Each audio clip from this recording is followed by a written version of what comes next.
పల్నాడు జిల్లా సత్తెనపల్లి నియోజకవర్గం రాజుపాలెం మండలం బలిజపల్లి గ్రామంలో ఆంధ్రప్రదేశ్ డిప్యూటీ స్పీకర్ పర్యటించి కోడెల స్వర్గీయ నందమూరి తారక రామారావు వారి విగ్రహావిష్కరణ చేశారు. తదనంతరం గ్రామంలో నూతనంగా నిర్మించిన సచివాలయాన్ని ప్రారంభించారు. ఈ కార్యక్రమంలో శాసనసభ్యులు కన్నా లక్ష్మీనారాయణ, కోడెల శివరాం, లావు కృష్ణదేవరాయలు, వంతనాదేవి తదితర గ్రామ మండల పట్టణ నియోజకవర్గ కార్యకర్తలు పాల్గొన్నారు.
ముందుగా ప్రతిరోజు సోదరులు కూలిపాల బ్యాంకు మాజీ చైర్మన్, మాజీ ఎంపీటీసీ శ్రీ పాడి వెంకటేశ్వర్లు గారిని వేదికపైకి రావాల్సిందిగా కోరుతున్నాం.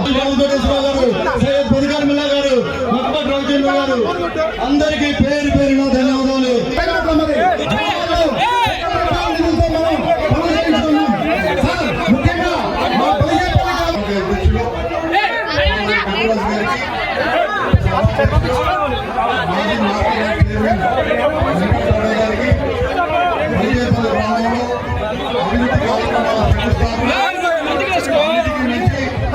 తెలుగుదేశం పార్టీ వ్యవస్థాపకులు రామారావు గారు, మనందరికీ స్ఫూర్తి పల్నాడు డాక్టర్ కోడెల శివప్రసాదరావు గారు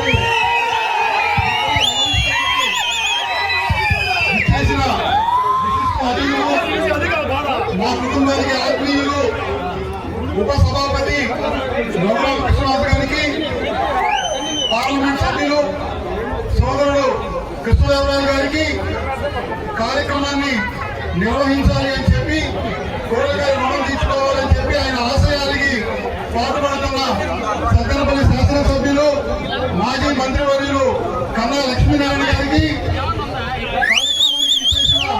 తెలుగుదేశం పార్టీ నాయకులకు, కుటుంబ సభ్యులకి, ప్రతి ఒక్కరికి, మీడియా వారందరికీ పేరు పేరున నా హృదయపూర్వక నమస్కారం తెలియజేసుకుంటూ ఉన్నాను. జీవితంలో మనందరం గుర్తుంచుకునే రోజు పెద్దలు గౌరవ కృష్ణరాజు గారు ఉప సభాపతి అయిన తర్వాత మొట్టమొదటిసారిగా సత్తెనపల్లి నియోజకవర్గానికి రావడం, అన్న నందమూరి తారక రామారావు గారు కోడెల శివప్రసాదరావు గారి విగ్రహం ఆవిష్కరించుకోవడం మనందరం అదృష్టంగా భావిస్తా ఉన్నాం. ఒకసారి గౌరవరాజు గారు అదే మనందరూ మన పల్నాటి పౌరుషాన్ని చూపించాం. క్రమశిక్షణ కూడా అవసరం. మీరందరూ అవకాశం ఇస్తే 2 నిమిషాలు మాట్లాడతాను. సత్తెనపల్లి నియోజకవర్గంలో ఉన్న 4 మండలాల్లో రాజుపాలెం మండలానికి ఒక ప్రత్యేకత ఉంది. ఎందుకంటే ఒకప్పుడు పదకొండు నియోజకవర్గంలో కోడెల శివప్రసాదరావు గారు వచ్చిన తర్వాత సత్తెనపల్లి నియోజకవర్గంలో బాగా ఉంటుంది. అన్నిటికీ వచ్చి పార్టీ పరంగా బలహీనంగా ఉన్న కార్యకర్తల మండలం రాజుపాలెం మండలం. ఈ రాజుపాలెం మండలంలో ఎలక్షన్లప్పుడు ఓట్ల కోసం వచ్చే రాజకీయ నాయకులు చూశారు. ఓట్లు వేయించుకున్న తర్వాత అభివృద్ధికి కానీ అందుబాటులో లేని నాయకులు చూశారు. కానీ కోడెల శివప్రసాదరావు గారు తెలుగుదేశం పార్టీ అధికారంలోకి వచ్చిన తర్వాత అందుబాటులో ఉండడం, కార్యకర్తలకు న్యాయం చేయడం, అభివృద్ధి బాటలో ముందుకు తీసుకెళ్లడం కోడెల శివప్రసాదరావు గారితో మనం చూసాం. రాజుపాలెం మండలంలో ఈరోజు రాజుపాలెం మండలంలో ఒక భాగం కాదు. కోడెల శివప్రసాదరావు గారికి గుండెతో సమానం. బీసీ వర్గాలు అధికంగా ఉండే గ్రామం బలిజపల్లి గ్రామం. అందుకే కోడెల శివప్రసాదరావు గారు శాసనసభ్యులుగా ఎన్నికైన తర్వాత రాజుపాలెం మండలం ఎన్ని ఓట్లు ఇచ్చింది కాదు, ఏ విధంగా నిలబడ్డారనే కన్నా కూడా ఇబ్బందుల్లో ఉన్న కార్యకర్తల కోసం, ముఖ్యంగా బలిజేపల్లి గ్రామస్తుల కోసం ఏమి చేయగలను 5 ఏళ్లలో చేసి చూపించిన మహానుభావుడు కోడెల శివప్రసాదరావు గారు. రాజుపాలెం మండలంలో ఒకప్పుడు 10 లక్షల రూపాయలు పండుగ చేసుకునే 2014 నుంచి 19 సంవత్సరం 5 సంవత్సరాల కాలంలో 100 కోట్ల రూపాయలతో అభివృద్ధి చేసి చూపించిన నాయకుడు కోడెల శివప్రసాదరావు గారు. ఏది అడిగితే అది అభివృద్ధి పదంగా ఏ విధంగా ముందుకు తీసుకువెళ్ళాలి, మీ జీవితాల్లో ఏ విధంగా మార్పు తీసుకురావాలో ప్రాణం ఉన్నంత వరకు పాటుపడిన నాయకుడు కోడెల శివప్రసాదరావు గారు. ఓ పక్క అభివృద్ధి, మరో పక్క అభిమానం, ఓ పక్క ఆప్యాయత, ఓ పక్క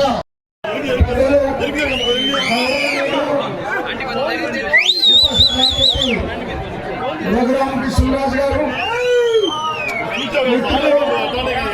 పార్లమెంట్ సభ్యులు కృష్ణదేవరాయలు గారు, సోదరుడు కోడెల శివరాం గారు, వేదిక మీద ఉన్నటువంటి పెద్దలు, ఈ రోజున బలిజేపల్లి గ్రామంలో జరుగుతున్నటువంటి ఈ గొప్ప మహత్కార్యాన్ని విజయవంతం చేసినటువంటి మండల పెద్దలకి, నియోజకవర్గ స్థాయిలో ఉన్నటువంటి పెద్దలకి, బలిజేపల్లి గ్రామ సోదరి సోదరిమణులందరికీ కూడా నేను హృదయపూర్వక నమస్కారాలు తెలియజేస్తూ, ఒక రాక్షస పాలనని అంతమొందించి ఒక ప్రజాస్వామ్య పరిపాలనని మనం దగ్గరగా సంవత్సరం క్రితం తీసుకొచ్చున్నాం ఎన్డీఏ నాయకత్వంలో.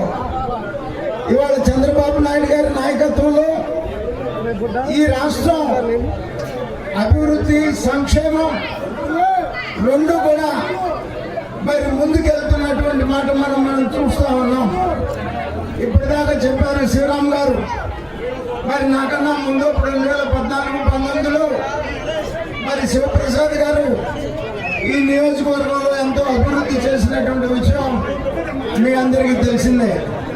మరి ఇవాళ పెద్దలు అన్న నందమూరి తారక రామారావు గారి విగ్రహం, అలాగే పెద్దలు మాజీ సభాపతి శివప్రసాద్ గారి విగ్రహం రెండు కూడా ఆవిష్కరణ చేసుకొని తర్వాత సచివాలయం కూడా మనం ఆవిష్కరణ చేసుకోవడానికి మనం అడగంగానే విచ్చేసినటువంటి పెద్దలు రఘురామకృష్ణరాజు గారికి సత్తెనపల్లి నియోజకవర్గం తరఫున హృదయపూర్వక ధన్యవాదాలు తెలియజేస్తూ సెలవు తీసుకుంటున్నాను. ఇప్పుడు బలిజేపల్లి గ్రామంలో ఎక్కడికి వెళ్ళినా కూడా మనం సిమెంట్ రోడ్డు మీద నడవగలుగుతున్నామంటే దానికి కారణం కోడెల శివప్రసాదరావు గారు. సిమెంట్ రోడ్లు వేయించారు, ప్రతి ఇంటికి ఒక టాయిలెట్ కట్టించారు, ఇల్లు లేని వారికి పట్టాలు ఇప్పించి ఇల్లు కట్టించారు. రైతులందరూ సంతోషంగా ఉండాలని చెప్పి నగరికల్ నుంచి గణపవరం కాలువను బాగు చేశారు. అవునా కాదా? చివరికి ఈ గ్రామాల్లో శ్మశానాలు కూడా బాగు చేసి 3 శ్మశానాలు బడుగు బలహీన వర్గాలు దళితుల కోసం అభివృద్ధి చేసిన నాయకుడు చరిత్రలో ఎవరైనా ఉన్నారంటే అది పల్నాడు కోడెల శివప్రసాదరావు గారు. నందమూరి తారక రామారావు గారి స్ఫూర్తితో, చంద్రబాబు గారి సహకారంతో అభివృద్ధి చేయడమే కాకుండా పల్నాడు గడ్డ మీద బ్రతికున్నంత కాలం పసుపు జెండా కప్పుకొని తెలుగుదేశం పార్టీ కార్యకర్తల్ని గుండెల్లో కాపాడిన నాయకుడు ఎవరైనా ఉన్నారంటే చెప్పవలసిన మొట్టమొదటి పేరు కోడెల శివప్రసాదరావు గారు. గత 5 ఏళ్లలో చూసాం, మీరందరూ కూడా రఘురామరాజు గారిని ఎందుకంటే 2019-24 కాలంలో ఆ రోజు అధికార పదవిలో ఉండి కూడా అధికారంలో ఉన్న వాళ్ళు చేసిన దుర్మార్గాలకు వ్యతిరేకంగా కేసులు పెడతాం, చంపుతామన్నా కూడా బెదరకుండా మీరు చేసిన పోరాటం మా అందరికీ స్ఫూర్తి. అంతేకాకుండా శాసనసభ్యుడిగా ఉపసభాపతి కాకముందే తన నియోజకవర్గ ప్రజలు తన మీద పెట్టుకున్న నమ్మకానికి ఒమ్ము చేయకుండా ప్రభుత్వ నిధులు రాకపోయినా సరే అందరూ సహకారంతో నియోజకవర్గాన్ని అభివృద్ధి బాటలో తీసుకెళ్తున్న నాయకుడి స్ఫూర్తి మనందరికీ కూడా ఆదర్శం అని చెప్పడానికి గర్వపడతా ఉన్నాను. కోడెల శివప్రసాదరావు గారు 5 ఏళ్లలో రాజుపాలెం మండలంలో 100 కోట్ల రూపాయలతో అభివృద్ధి చేయడమే కాకుండా బలిజేపల్లి గ్రామంలో ఎన్ని ఓట్లు వచ్చినాయని చూడకుండా 10 కోట్ల రూపాయలతో అభివృద్ధి చేసిన మాట వాస్తవం కాదా అని చెప్పి అడుగుతా ఉన్నా. ఈరోజు శాసనసభ్యులుగా ఉన్న పెద్దలు మాజీ మంత్రివర్యులు కన్నా లక్ష్మీనారాయణ గారు కోడెల గారు చేసిన ఆలోచనలు, ఆయన చేసిన అభివృద్ధిని ముందుకు తీసుకెళ్లడం తెలుగుదేశం పార్టీ కార్యకర్తలుగా మనందరికీ కూడా గర్వకారణం చెప్తా ఉన్నాం. పార్లమెంట్ సభ్యులు కృష్ణదేవరాయలు గారు ఎప్పుడు నిదానంగా ఉంటారు, నిదానంగా మాట్లాడతారు. కానీ విషయం వస్తే మాత్రం చొక్కా పట్టుకుని అడిగే తత్వం ఉన్న నాయకుడు. అందుకే ఈరోజు రాష్ట్రంలో ఏ ఒక్కడూ చేయని విధంగా అవతల వాళ్ళు చేసిన లిక్కర్ స్కామ్ ని ప్రశ్నించి దాని మీద విచారణకు ముందుకెళ్తున్నామంటే దానికి ముఖ్య కారణం కోడెల కృష్ణదేవరాయలు గారు. నేను అందుకే ఆయన ఒకటే చెప్తా ఉన్నాను, ఈరోజు మీరు కూడా జగన్ హిట్ లిస్ట్ లోకి ఎక్కారు. మీరు చేసిన పోరాటం తెలుగుదేశం పార్టీ కార్యకర్తలందరూ గర్వపడతా ఉన్నారు. కోడెల గారు చేసిన అభివృద్ధిని ముందుకు తీసుకువెళ్ళాలి, బతికితే కోడెల గారు లాగా బతకాలి, అన్న నందమూరి తారక రామారావు గారి లాగా పార్టీ జెండా పట్టుకుని వెళ్ళిపోవాలి. అంతే తప్పితే పోరాడితే పోయేది ఆస్తులు కాదు, మహా అయితే ప్రాణం. ఆ ప్రాణం లెక్క చేయకుండా, ప్రాణం గురించి పట్టించుకోకుండా నమ్ముకున్న వాళ్ళ కోసం, నమ్మిన పార్టీ కోసం, నమ్మిన తెలుగుదేశం పార్టీ కోసం ప్రాణం విడిచిన నాయకుల విగ్రహాలు ఆవిష్కరించుకోవడం, ఆ మహానుభావులు చేసిన ఆలోచనలు, ఆ మహానుభావులు చేసిన అభివృద్ధిని ముందుకు తీసుకెళ్ళాలి. దానికి కోడెల బిడ్డగా తెలుగుదేశం పార్టీ కార్యకర్తగా మీకెప్పుడు అండగా నిలబడతారని చెప్పి మరొకసారి ఈ కార్యక్రమాన్ని ఇంత విజయవంతం చేసిన తెలుగుదేశం పార్టీ కుటుంబ సభ్యులందరికీ కూడా పేరు పేరున హృదయపూర్వక నమస్కారం తెలియజేసుకుంటూ జోహార్ అన్న ఎన్టీఆర్ గారు, జోహార్ కోడెల గారు, జోహార్ ఎన్టీఆర్ గారు, జోహార్ కోడెల గారు, చంద్రబాబు గారి నాయకత్వం, చంద్రబాబు గారి నాయకత్వం, జోహార్ కోడెల గారు, జోహార్ కోడెల గారు.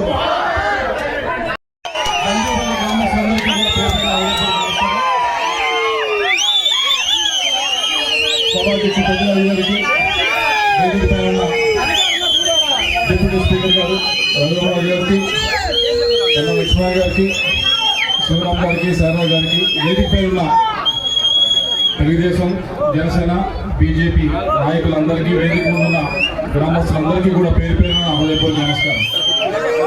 ఈరోజు గ్రామంలో 2 విగ్రహాలు మనం ఆవిష్కరించుకోవడం జరిగింది. వారిద్దరి గురించి పెద్దగా నేను ఎక్కువగా కొత్తగా చెప్పాల్సిన అవసరం లేదు, మీ అందరికీ బాగా తెలుసు. అయినా కూడా నెక్స్ట్ జనరేషన్ వారికి ఎప్పుడు కూడా గుర్తు చేస్తూ ఉండాలి.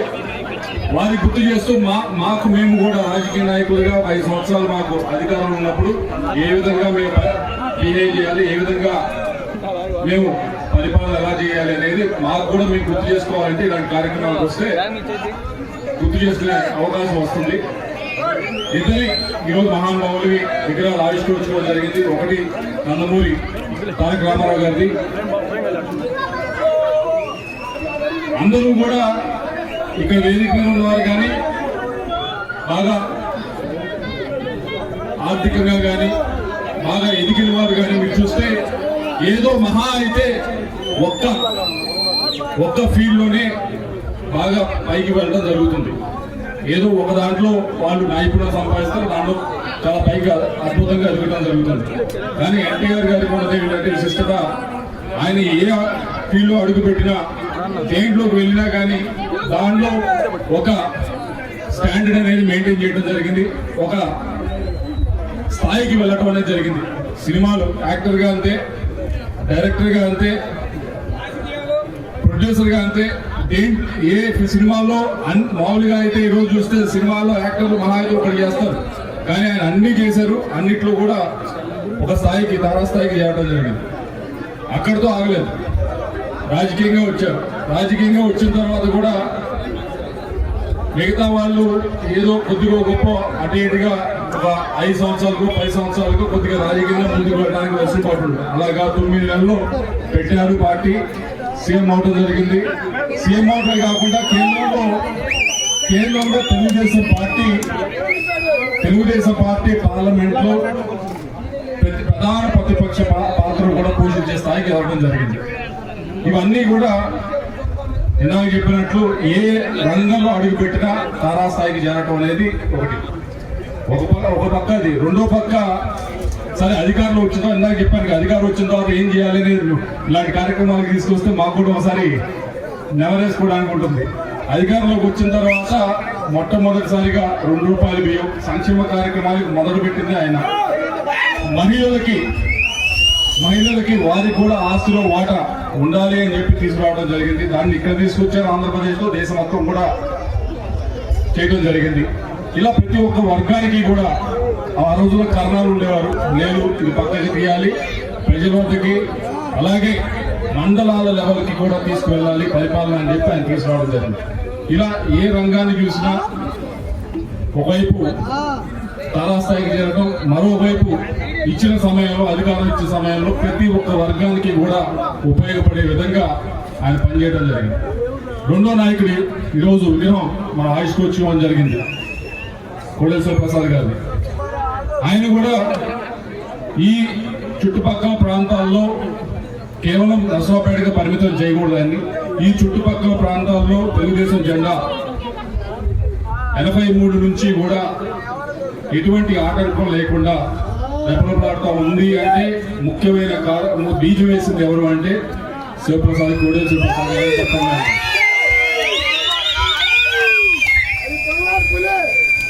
సరాసరి 5 సార్లు గెలిచారు. గెలవటం ఒకవైపు, గెలిచిన తర్వాత ఏం చేశారు ఈ ప్రాంతానికి మనం చూసుకుంటే ఈ రోజుల్లో మేము మాట్లాడుతూ ఉన్నారు, మీరు వచ్చి కానీ అడగటం జరుగుతూ ఉంది, సార్ మాకు రోడ్డు కావాలి, మాకు అది కావాలి, ఇది కావాలి. ఈ రోజులో కొద్దిగా రాజకీయాలు మారి అభివృద్ధి మీద దృష్టి పెడతా ఉన్నారు. కానీ 40 సంవత్సరాల క్రితం ఈ ప్రాంతం గురించి ఆలోచిస్తే ముఖ్యంగా మనం వాడు ఎటువంటి మీద కేసు పెట్టామా, వాడు మన మీద కేసు పెట్టామా, దీని మీద మొత్తం జరుగుతూ ఉండేది. కాదు ఇలా కాదు, దీంతోనే కాదు, ఈ ప్రాంతాన్ని అభివృద్ధి చేయాలి, ఓ కోటప్పకొండను అభివృద్ధి చేయాలి, నర్సరావుపేటను అభివృద్ధి చేయాలి, నర్సరావుపేటకి తాగునీరు తీసుకురావాలి, సత్తెనపల్లి ప్రతి గ్రామంలో రోడ్డు వేయాలి, ఇక్కడ తాగునీరు తీసుకురావాలి, సత్తెనపల్లిలో ఉన్న టౌన్ లో అన్ని విభాగాల్ని కూడా బాగా అభివృద్ధి చేయాలి అని ఆలోచించి ముందు నడిచిన వ్యక్తి కోడేశ్వర ప్రసాద్ గారు. ఎందుకు ఈ రెండు చెప్తా ఉన్నారు అంటే అవుతా ఉంది, ఇంకొక చనిపోయి 5 సంవత్సరాలు అవుతా ఉంది. ఇద్దరు చనిపోయినా ఈ రోజు మనం ఇక్కడ నుంచి మాట్లాడుకుంటా ఉన్నది ఎన్ని సంవత్సరాలు అధికారంలో ఉన్నారని కాదు, వారు చేసిన మంచి పనులు, వారు చేసిన అభివృద్ధి కార్యక్రమాలు మనం ఈ రోజు గుర్తుంచుకుంటా ఉన్నాం. కాబట్టి మేము అధికారంలో ఉన్న రఘురామ కృష్ణ గారు ఉన్నారు. కానీ ఇప్పుడు కన్నా గారు పదకొండు వెళ్తే ఆయన గురించి కూడా ఇప్పుడు చెప్తారు, ఎన్ని లిఫ్టులు తీసుకొచ్చారు, ఇప్పుడు ఏ గ్రామం అయినా సార్ కన్నా గారు తీసుకొచ్చారు సార్ ఈ లిఫ్ట్ అని చెప్తారు. సో అధికారంలో ఉన్నప్పుడు ఏం చేసామనే దానిపైనే మన పైన గుర్తింపు అనేది రావడం జరుగుతుంది. దానికి తప్పకుండా మేము అందరం కూడా పనిచేస్తా ఉన్నాం గడిచిన 9 నెలల నుంచి కూడా.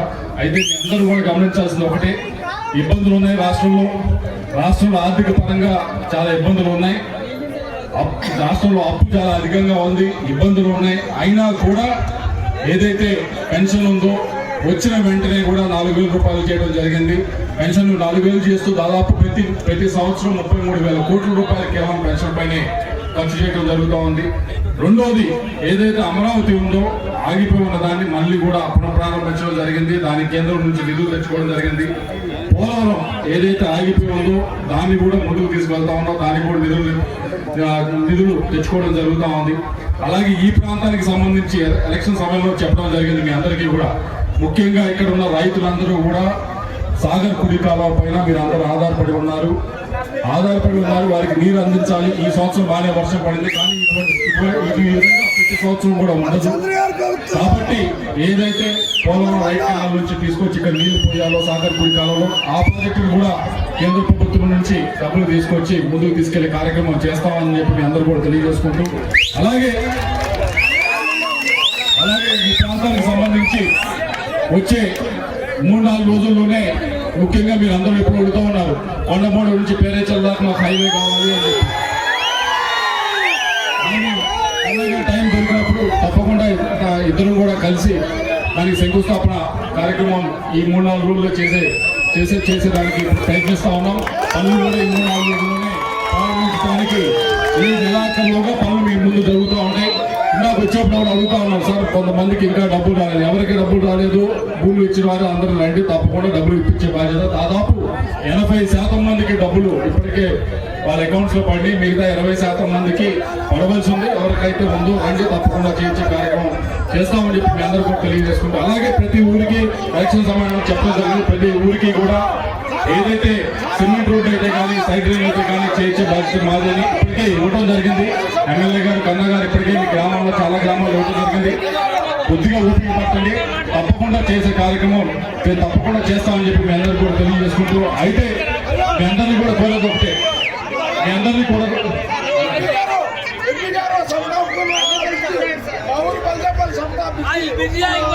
తప్పకుండా పొద్దున్నే నువ్వు షాపింగ్ అయితే మీ అందరూ కూడా గమనించాల్సింది ఒకటే ఉంది. చాలా మంది వచ్చి అడుగుతా ఉన్నారు, ఏది మాకు ట్రాక్టర్ కావాలని చెప్పి మరొకటి కావాలని చెప్పి. రైతు పరంగా మీ అందరికీ కూడా సరే ప్రభుత్వం వైపు నుంచి ఇచ్చేది ఉంది, అలా దాని వైపు నుంచి తో పాటు రెండవది నాబార్డు వైపు నుంచి కూడా సబ్సిడీ రూపంలో ట్రాక్టర్లు ఇచ్చే కార్యక్రమం కూడా ఉంది. దయచేసి మీరు అప్లై చేస్తారు. చాలా మంది తెలియక వస్తూ ఉన్నారు, అడుగుతూ ఉన్నారు. దాంట్లో ఇంట్రెస్ట్ రేట్ పరంగా దాంట్లో ఏదైతే గవర్నమెంట్ వైపు సబ్సిడీ 3 లక్షల దాకా ఇస్తా ఉన్నారో ఇంట్రెస్ట్ పరంగా కూడా దాదాపు 3-3.5 లక్షల రూపాయలు తగ్గే కార్యక్రమం ఉంది. కాబట్టి మీ వైపు నుంచి చేయాలని చెప్పి తెలియజేసుకుంటూ మరొకటి తెలుసు, మాకు కొద్దిగా ఒక సమస్య ఉంది రైతులకు సంబంధించి, ముఖ్యంగా మిర్చి రైతులకు సంబంధించి కొద్దిగా రేటు తక్కువ ఉందని. దాని గురించి కూడా మీరు చూశారు. దాని గురించి కేంద్ర ప్రభుత్వం దగ్గరికి వెళ్ళినాం. ఒక MSP మినిమం సపోర్ట్ ప్రైస్ 11,700 రూపాయల దాకా మనం తెచ్చుకోగలిగాం. తెచ్చుకున్న తర్వాత కూడా ఎప్పుడు ఇస్తారనేది మీరు ఆతృతగా ఉంది. ఇచ్చే కార్యక్రమం చేస్తాం. ఇప్పుడే మొదలు పెట్టామంటే మార్కెట్ యార్డ్లో ఇంకా రేటు పడేస్తారు. రైడ్ పడేసిన దగ్గర నుంచి ఇంకా ఇబ్బందులు గురి చేస్తారు మమ్మల్ని. అటువంటి ఇబ్బందులు లేకుండా ఉండాలనే ఉద్దేశంతో కొద్దిగా వెయిట్ చేస్తాము. మీ సరుకు అంతా అయిన తర్వాత తప్పకుండా ఎవరికైతే ఏ తగ్గి వచ్చిందో 11,700 రూపాయలు వారికి ఆ మార్జిన్ ప్రైస్ ఉందో అది ఇప్పించే కార్యక్రమం రాష్ట్ర ప్రభుత్వం తీసుకుంటుందని చెప్పి మీ అందరూ కూడా తెలియజేసుకుంటూ మరొకసారి ఈ కార్యక్రమానికి ప్రతి ఒక్కరికి కూడా ధన్యవాదాలు తెలియజేసుకుంటూ ఈ కార్యక్రమానికి శివరామ్ గారు ఇక్కడికి వచ్చి ఈ కార్యక్రమంలో పాల్గొనడం జరిగింది. ఆయన కూడా మంచి ఉద్దేశంగానే తిరుగుతూ ఉన్నారు. ఆయనకు కూడా ప్రత్యేకంగా అందరి తరఫున కూడా ధన్యవాదాలు తెలియజేసుకుంటూ సెలవు తీసుకుంటాం. పెద్దరాజు గారికి నాకు గురుతులు నేను ఎంతో అభిమానించే రాజకీయ నాయకులు, మాజీ మంత్రి గారు, ఇంచుమించు 2 దశాబ్దాలకు పైగా నాకు కన్నగారితో స్నేహపూర్వక ఆయనంటే నాకు చాలా బేసిక గౌరవం, ఇష్టం. వారికి ఇంకా నా ప్రియ మిత్రుడు చెప్పాలంటే నా ప్రియమిత్రుడు కుమారుడు, ఈయన కూడా నా ప్రియమిత్రుడే. నేనెంతో ఇష్టపడే వ్యక్తి, parliamentary party Telugu Desam party parliamentary party నాయకుడు కృష్ణదేవరాయలు గారు, మన్నవ శారద గారు, ఉపాధ్యక్షురాలు మహిళ, అన్నింటికన్నా ముఖ్యంగా ఎంతో సామాజిక చైతన్యం ఉన్న మీ బలిజేపల్లి గ్రామస్తులందరికీ కూడా నా హృదయపూర్వక నమస్కారాలు. ఈరోజు నాకు ఆ విగ్రహావిష్కరణకి వచ్చిన వెంటనే నేను ఎంతో సంతోషపడిన విషయం ఏంటంటే, ఒకే చోట ఒక పొన్నవీడి సింహం, ఒక పల్నాటి పులి,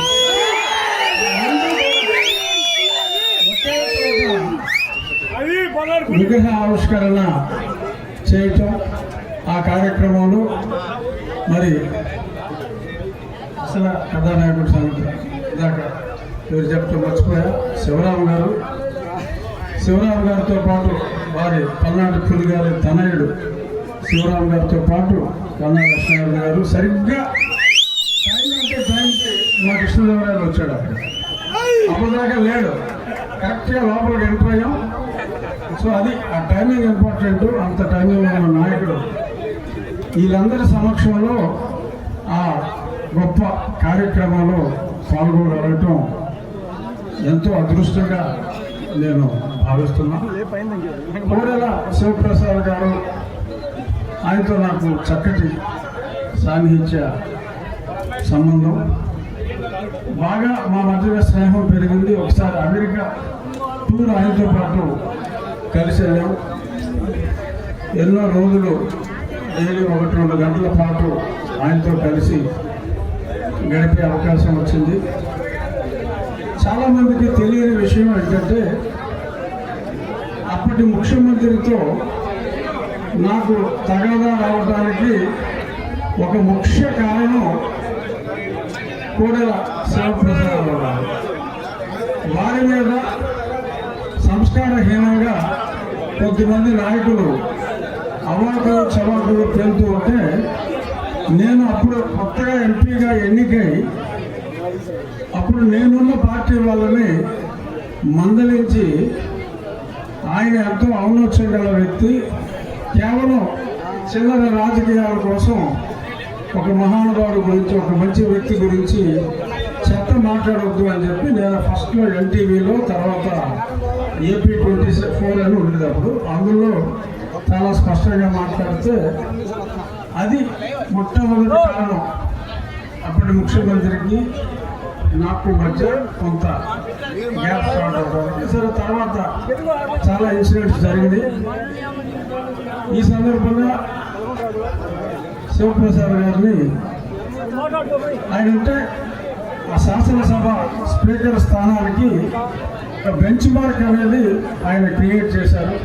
ఆయన క్రమశిక్షణ కానీ, ఆయన సభ నడిపిన తీరు కానీ, ఈరోజు ఒక డిప్యూటీ స్పీకర్గా చాలామంది చెప్తూ ఉంటారు, కోడెల గారు ఈ రకంగా వ్యవహరించేవారండి ఇటువంటి ఇష్యూల్లో.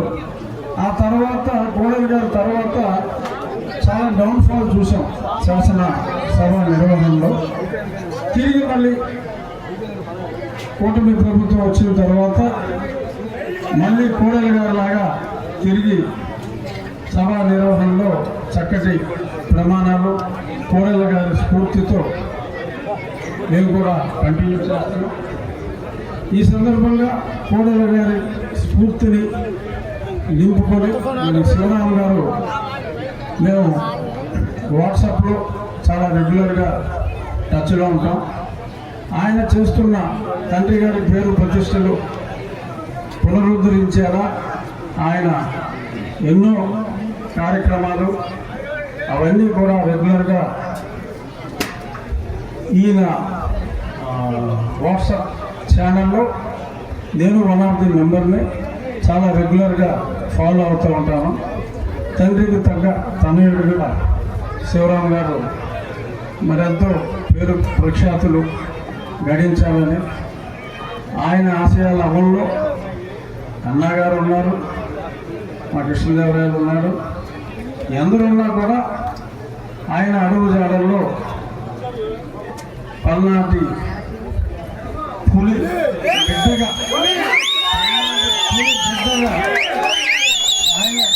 ఆయన కూడా మంచి ఆదరణ ఉంటుంది. అది మరింత ఎదగాలని కూడా నేను మనస్ఫూర్తిగా కోరుకుంటున్నాను. 1 నెల క్రితం కన్నా లక్ష్మీనారాయణ గారు, అన్నా నువ్వు మా రాజుపాలెం మండలంలో ఒక గ్రామంలో కొన్ని ప్రోగ్రామ్స్ పెడుతున్నాం, నువ్వు రావాలి అని చెప్పంటే, మీరు చెప్తే అది నాకు శిరోధార్యం సార్, మీరే చెప్పండి డేటు అని 1-2 డేట్లు అనుకుని ఆయన చెప్పిన కార్యక్రమానికి రావడం జరిగింది.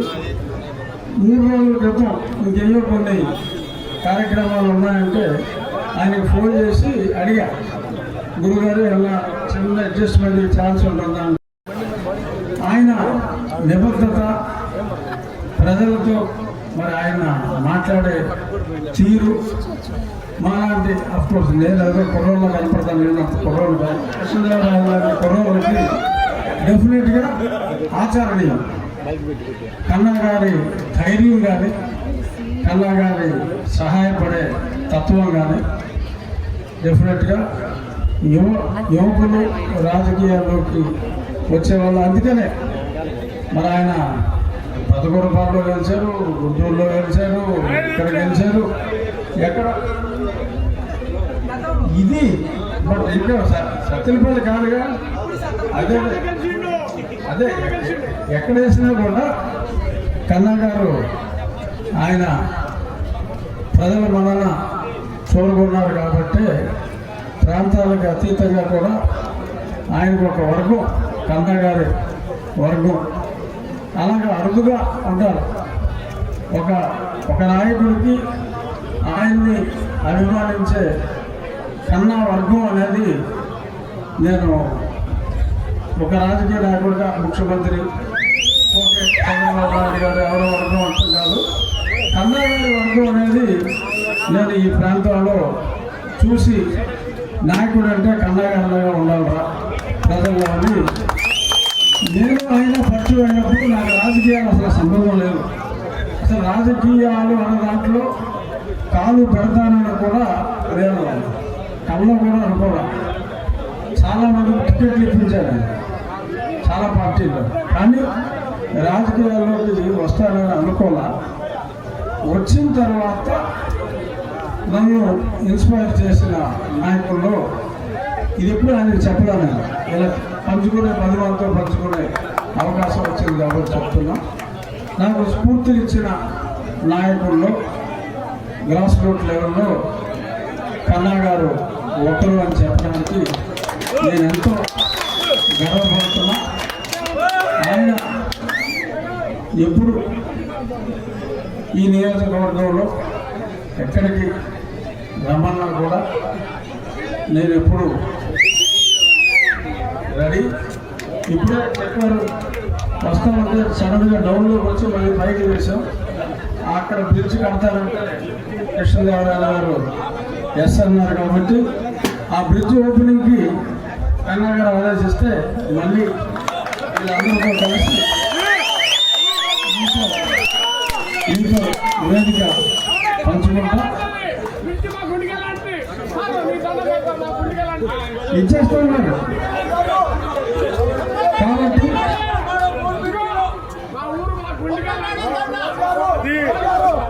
బ్రిడ్జ్ ఇచ్చేసారుగా. సో బ్రిడ్జ్ ఈ కూటమి ప్రభుత్వం చంద్రబాబు నాయుడు గారు, పవన్ కళ్యాణ్ గారు, నరేంద్ర మోదీ గారు సమిష్టి నాయకత్వంలో ఆర్థికంగా ఎంత కుదిపేసినప్పటికీ కూడా గతంలో తిరిగి మళ్ళీ శక్తిని పుంజుకొని ఇప్పుడే కృష్ణదేవరాయలు గారు చెప్పారు. ఆర్థిక ఇబ్బందుల గురించి చాలా స్పష్టంగా ఆయన చెప్పడం జరిగింది. ఆ ఆర్థిక ఇబ్బందుల్ని రాబోయే కాలంలో అభివృద్ధి కార్యక్రమాల ద్వారా అధిగమించి త్వరలో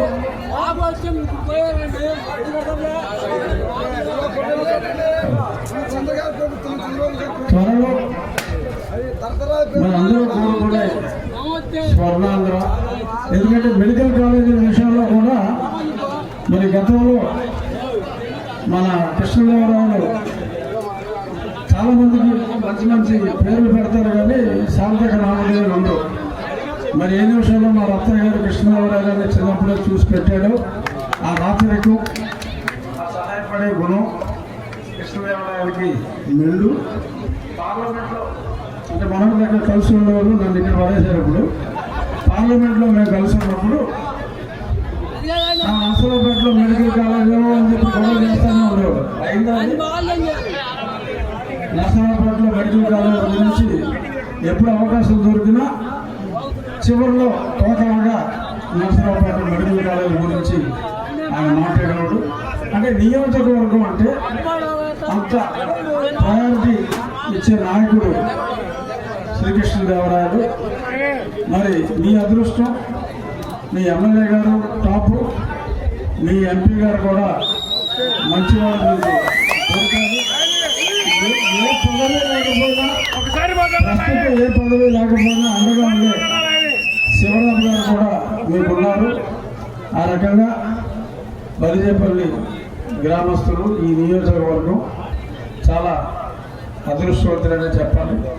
డబ్బులు ఏదైనా 4 రోజులు ఆలస్యమైనా సరే మీకు వీళ్ళకి తీసుకొచ్చే కెపాసిటీ ఉంది, సహాయం చేసే గుణం కూడా ఉంది. కాబట్టి రాబోయే రోజులన్నీ కూడా డెఫినెట్గా మంచి రోజులే. కొన్ని పేపర్లో అబద్ధాలు రాస్తున్నారు, అవి పట్టించుకోవద్దు, నిజాలు తెలుసుకోండి. కమిటెడ్ ప్రభుత్వం. మళ్ళీ ప్రధాని మోడీ గారు మే 2వ తారీఖు టెండర్లన్నీ అయిపోయినాయి.